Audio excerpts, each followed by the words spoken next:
totalement. Donc, c'est inédit au niveau des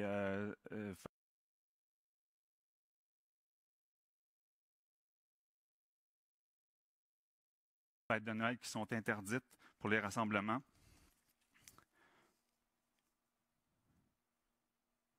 Alors, en tant que juriste, quand on regarde des mesures telles que celles imposées par le gouvernement du Québec à sa population, comme dans d'autres juridictions comme la France, un peu partout en Occident, en Europe et aux États-Unis, la question qui se pose est la suivante.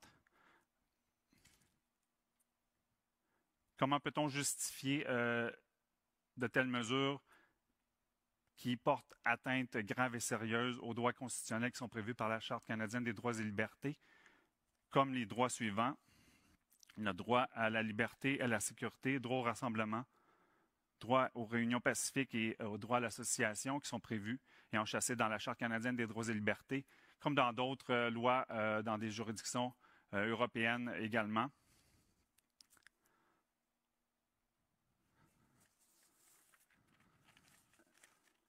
Alors, pour reprendre ce que Maître Brouza disait ce matin, la question qui se pose pour les citoyens, c'est la question de faire valoir ses droits en tant que sujet de droit et non pas de subir les mesures qui sont imposées aux citoyens en tant qu'objet de droit. Alors, comment faire valoir ses droits en tant que citoyen? Premièrement, il est important de connaître ses droits, de s'informer de ses droits et par la suite d'avoir le courage de les faire valoir devant les tribunaux.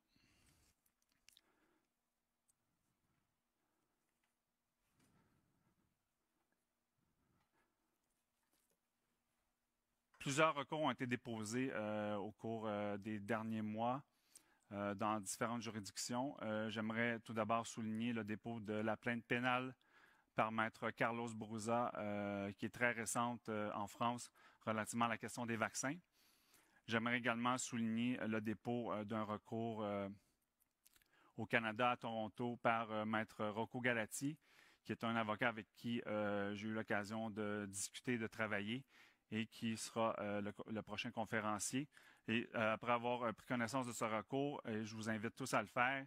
Il s'agit, selon moi, du plus important recours et du recours le plus complet qui a été déposé devant les tribunaux présentement relativement à toutes les mesures COVID qui sont imposées par un gouvernement.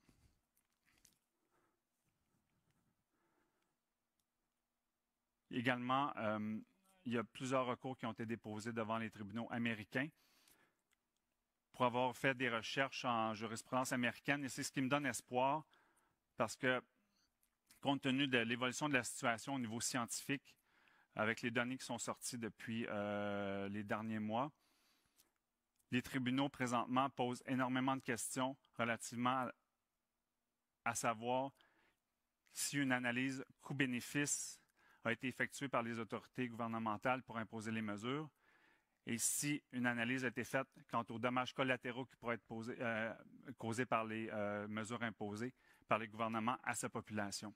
Et je vais vous citer une de ces décisions-là de la Pennsylvanie, où un juge a déclaré inconstitutionnelles les mesures de confinement qui avaient été imposées par le gouvernement de l'État et a déclaré inconstitutionnelles les fermetures des commerces considérés comme non essentiels.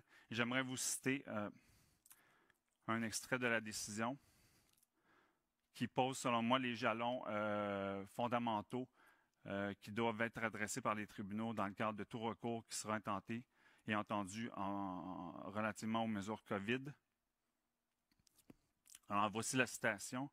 Je vais la citer en anglais puisque la décision est en anglais. The court closes this.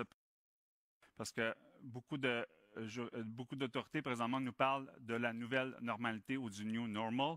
Et dans cette décision-là, le juge dit the Constitution cannot accept the concept of a new normal where the basic liberties of the people can be subordinated to open-ended emergency mitigation measures. Rather, the Constitution sets certain lines that may not be crossed, even in an emergency. Actions taken by defendants cross those lines. It is the duty of the court to declare those actions unconstitutional. Thus, consistent with the reasons set forth above, the court will enter judgment in favor of the plaintiffs. Donc, essentiellement, dans cette décision,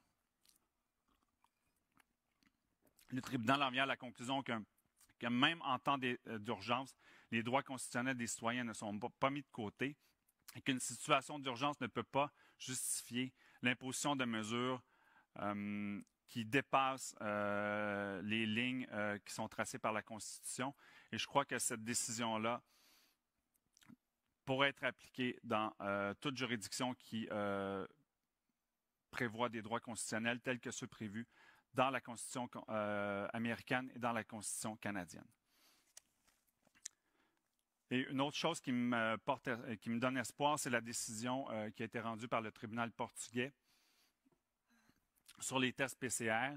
Dans cette décision, le tribunal portugais a conclu que l'imposition d'une quarantaine à des citoyens qui avaient testé positif à un test PCR n'était pas justifiée, compte tenu que 2 études scientifiques concluaient à la non-fiabilité de ces tests au-delà d'un certain taux d'amplification et a cassé les mesures de quarantaine qui ont été imposées à 4 citoyens allemands.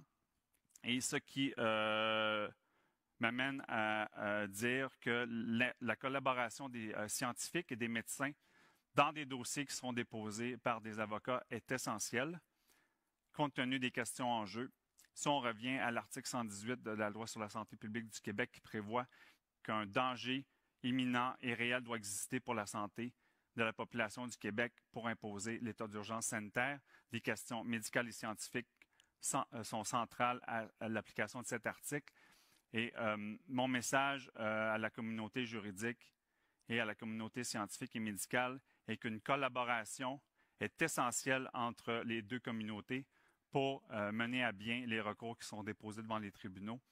Et j'ai l'occasion moi-même de travailler avec de tels scientifiques et médecins.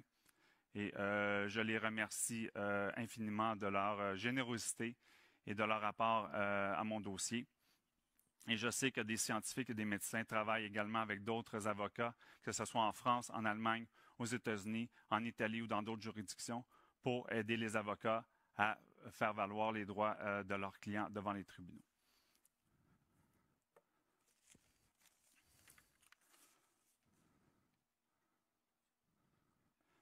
Une autre question qui préoccupe également la population, surtout au Québec, est la question de la vaccination.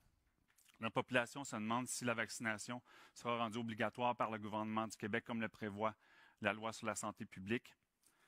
En tant que juriste, et je crois que c'est un propos qui est partagé également par mon collègue Maître Brouza et d'autres intervenants qui ont parlé lors de la conférence.